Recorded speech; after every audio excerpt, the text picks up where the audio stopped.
Departamento do Tesouro dos Estados Unidos reafirma a aplicação da Lei Magnitsky contra Alexandre de Moraes. Em documento oficial, a sanção se justifica por prisões preventivas arbitrárias e ataques à liberdade de expressão promovidas pelo ministro. Assunto para o nosso correspondente internacional, Ivan Kleber. Resposta dada aos que sonham com uma possível reversão da medida? Será? Vamos entender então essa história toda com o nosso querido correspondente internacional, Ivan Kleber, já está aqui conosco no telão. Ivan Kleber, boa tarde, seja muito bem-vindo ao Jornal da Oeste, segunda edição. Boa tarde, Gesiane, uma saudação especial a toda a audiência que nos acompanha na tarde desta quarta-feira aqui no Jornal da Oeste, segunda edição. Olha, tivemos sim, então, esse posicionamento da Secretaria de Tesouro através de uma carta enviada ao congressista Rick McCormick, que é do estado da Geórgia, um swing state, a gente vai falar disso daqui a pouquinho. Então ele publicou esta carta nas redes sociais, onde a Secretaria de Tesouro explica as razões, os motivos pelos quais foram aplicadas a Lei Magnitsky, não é, ao ministro Alexandre de Moraes e também a sua esposa. Aí a nossa direção gentilmente disponibiliza a carta enviada ao congressista. Nos Estados Unidos, Geisiane, é muito comum as instituições responderem por carta, justamente cartas enviadas pelos congressistas. E o McCormick, ele até agradece, não é, à Secretaria de Tesouro, à administração Trump como um todo, em responder a sua carta. Agora, atenção, o McCormick, ele enviou uma carta no dia 1º de outubro deste ano, quando ele fez o questionamento, não é, sobre as aplicações aí da Lei Magnitsky. E agora, no dia 8 de dezembro, então, a Secretaria de Tesouro responde ao congressista.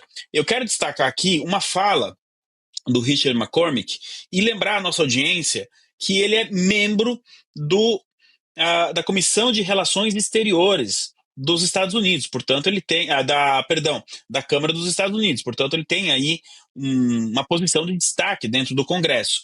E ele diz o seguinte em sua resposta em relação à carta: eu levo a sério quando a liberdade de expressão é atacada e quando funcionários do governo estrangeiro procuram ameaçar e coagir cidadãos americanos, tanto aqui quanto no exterior. Fecha aspas. Geisiane, por que essa movimentação toda ela é muito importante? Nós sabemos que existe sim uma negociação entre o governo brasileiro e a Casa Branca para a retirada de sanções, a devolução do visto de autoridades que perderam, não é, esse visto de entrada nos Estados Unidos, bem como as tarifas, e neste cenário estaria incluído também a aplicação da Lei Magnitsky ao ministro Alexandre de Moraes. Então, essa negociação, ela acontece, isso chegou na mesa do presidente Trump. Através dessa carta, a impressão que a gente fica é de que a Secretaria de Tesouro ela está se posicionando contra a retirada da Lei Magnitsky. E o congressista, o McCormick, ele lembra ali algumas questões relacionadas diretamente à liberdade de expressão, que foi promessa deste senhor que está na tela aí, presidente americano Donald Trump, na campanha do ano passado.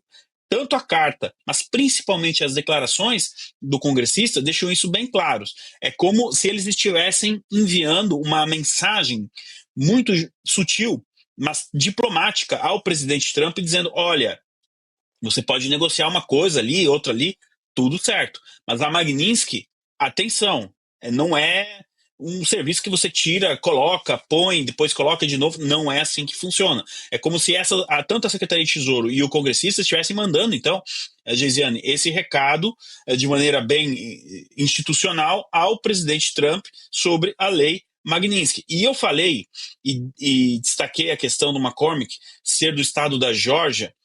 Geisiane, a cada 4 anos a gente ouve muito falar de swing states, quando a gente faz a cobertura das eleições americanas. O estado do McCormick é um estado importantíssimo. Os republicanos precisam vencer a Geórgia para continuar na presidência em 2028. Então, ele vem de um estado que pode decidir o resultado da eleição. Isso tem um peso maior, além dele ser membro aí da Comissão das Relações Exteriores, como eu disse. Então, Geisiane, apesar desse esforço do governo brasileiro de retirar as sanções, incluindo a Lei Magnitsky, e de que possivelmente né? Eu não posso cravar isso aqui 100%, mas que possivelmente pessoas próximas ao presidente Trump estejam tentando convencer ele de que sim, que dá para retirar a Magnitsky ou fazer uma abertura. Do outro lado, também existem pessoas que dizendo, olha, cuidado, a Magnitsky não é para ser utilizada assim à toa. Então, neste cenário, Gesiane, para concluir, devolver para você, é que a gente observa aí essa movimentação institucional daqueles que provavelmente não querem a retirada da Lei Magnitsky aplicada ao ministro Alexandre de Moraes por parte dos Estados Unidos. Gesiane. Ivan Kleber, eu trago aqui a nossa tela os nossos queridos analistas. Serrão, estamos com o nosso querido correspondente internacional Ivan Kleber. Sua pergunta. Ivan Kleber, você tocou num ponto que é fundamental e a gente precisa esclarecer muito a nossa audiência. Essa carta da Secretaria do Tesouro acabou sendo uma confirmação do quão é séria a Lei Magnitsky. Ela não é uma canetada, como a galera pensa que aqui no Brasil. Que no Brasil alguém chega a dar uma canetada e a canetada tem poderes ilimitados. Não. A Lei Magnitsky é um processo seríssimo que atende a todo um critério de Estado de Direito e ele é rigoroso. Por isso que tirá-lo fica sempre complicado. Então, dá uma explicadinha para a nossa galera aí, que às vezes o pessoal acha que Lei Magnitsky é igual a canetada de um determinado lugar. Não é não? Olá, Serrão, sempre uma alegria estar aqui com você, né, na Revista Oeste. Então, acho que a gente precisa também explicar, Serrão, além da Lei Magnitsky, o conceito de canetada não funciona muito fora do Brasil. Em alguns países, sim, mas nos Estados Unidos, a ideia da canetada ainda não chegou lá. E a gente vê aí o posicionamento, né, de um congressista do próprio partido, Serrão, do partido do presidente Trump, querendo explicações técnicas, e ele está no direito dele, ele tem que fazer isso mesmo, de por que foi aplicada a Lei Magnitsky a uma determinada pessoa, no caso do ministro Alexandre de Moraes. Se amanhã depois eles aplicarem sanções, porque especula-se lá nos Estados Unidos, a Lei Magnitsky também autoridades do Paquistão por conta da prisão do ex-presidente daquele país. Esse congressista vai fazer esse trabalho. Então, aqui a gente vê realmente como as instituições e os meios de comunicação internos, né, dessas instituições e congressistas funcionam lá nos Estados Unidos. Sobre a Lei Magnitsky, como você bem disse, Serrão, não é assim o presidente acordar amanhã cedo e dizer, não, quero aplicar a Lei Magnitsky a fulano em determinado país. É feito um estudo, é feito um levantamento, não é simples, não é algo que uma decisão só política. Existe sim um laudo técnico e como a gente vê aí, né, os questionamentos do Congresso. Então, antes de aplicar a Lei Magnitsky, veja bem, a Secretaria de Tesouro ela precisava estar pronta para responder questionamento como esse que o McCormick fez. E alguém pode pensar, puxa, mas o McCormick ele fez esse questionamento visando a retirada da Lei Magnitsky, será que ele não está satisfeito? Não, muito pelo contrário. Ele está fazendo o trabalho dele, Serrão, de fiscalizar e exigir realmente que a Secretaria de Tesouro tenha, e o Departamento de Estado tenham feito tudo certinho justamente para que, se esse caso parar em alguma corte, o governo americano, a administração Trump, o Estado, ter como se defender dessa acusação. Então, Serrão, a Lei Magnitsky, ela toca numa questão muito importante para democratas e republicanos, que a gente não pode esquecer aqui, a gente fala muito o nome Magnitsky, e acaba esquecendo que é uma sanção aplicada a violadores de direitos humanos. Hoje, quarta-feira, 10 de dezembro de 2025, para os Estados Unidos, esse senhor que aparece na tela aí, o ministro Alexandre de Moraes, é um violador dos direitos humanos. E o que acontece com o violador de direitos humanos nos Estados Unidos? Recebe a aplicação da Lei Magnitsky. Geisiane, eu devolvo para você. Thaís, nós estamos com o nosso querido correspondente internacional, Ivan Kleber. Sua pergunta. Olá, Ivan, prazer. A minha pergunta é a respeito da visão, uma visão macro. Essa fala, né, do presidente acaba trazendo, de alguma maneira, a demonstração aí clara de que ele é realmente um articulador político, né, e diferente do que é no nosso país, as instituições acabam, enfim, conversando e chegando a denominadores comuns entre eles. Porém, a minha pergunta diante dessa né, dessa possibilidade e de mudança no comportamento político de Donald Trump, os congressistas acabam, de alguma maneira, tendendo aí a forçar uma barra com relação a um posicionamento mais incisivo do próprio do executivo. Existe essa discussão entre executivo e legislativo nesse sentido.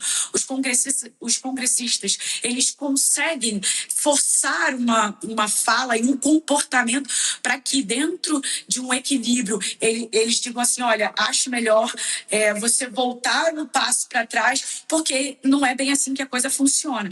A gente não está no Brasil para a gente poder estar trabalhando com essas sanções conforme a sua articulação política. É mais ou menos isso?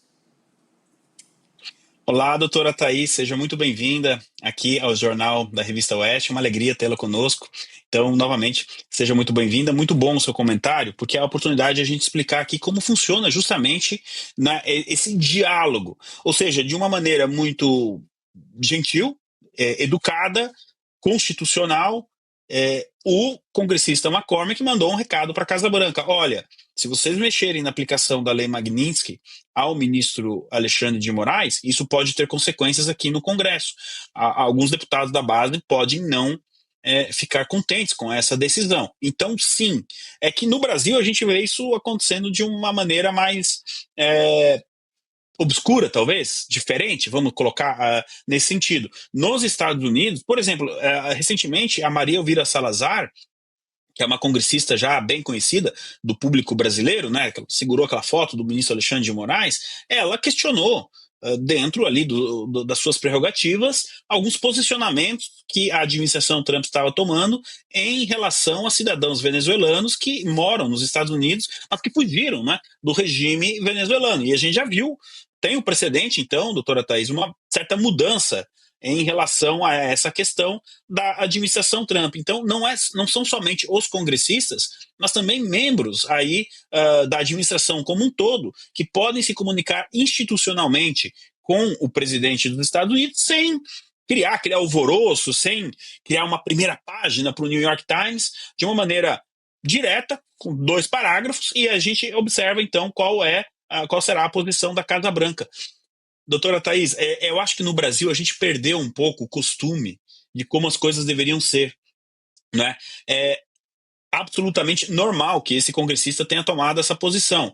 No Brasil a gente perdeu a gente já não sabe mais até onde vai uma instituição, começa outra, termina, tá tudo misturado. Nos Estados Unidos existe essa separação, essa independência e, porventura, essa comunicação. Porque, veja bem, o deputado McCormick, que está aí na tela para a gente, ele poderia simplesmente receber a carta de resposta, como a Secretaria de Tesouro respondeu, e simplesmente guardar ali com ele, pronto, agradecer internamente, muito obrigado, e não. Mas ele fez questão de publicar a carta.